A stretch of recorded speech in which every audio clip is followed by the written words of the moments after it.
அஜித் ரசிகர்கள் பெரிதும் எதிர்பார்த்த விடாமுயற்சி திரைப்படத்தோட டீசர் வெளியாகிவிட்டது. இந்த டீசரோட சேர்த்து இன்னொரு அப்டேட் ரிவீல் ஆகியிருக்கு. அதுக்கான தகவலும் வெளியாகியிருக்கு.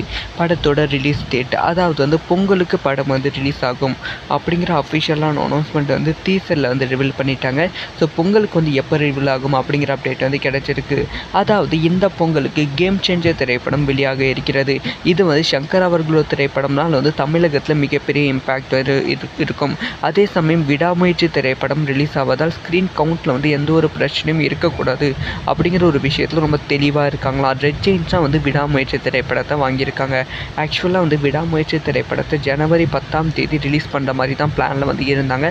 ஆனால் ஜனவரி 10 கேம் சேஞ்சர் திரைப்படம் வருவதால் ஸ்க்ரீன் கவுண்ட் விடாமுயற்சி திரைப்படத்துக்கு நீங்கள் எதிர்பார்த்ததை விட கொஞ்சம் கம்மியாக வாய்ப்புகள் இருக்குது அப்படின்னு சொல்லியிருக்காங்க போல். அதனால் ஜனவரி 9 விடாமுயற்சி திரைப்படம் ரிலீஸ் ஆக போகிறது.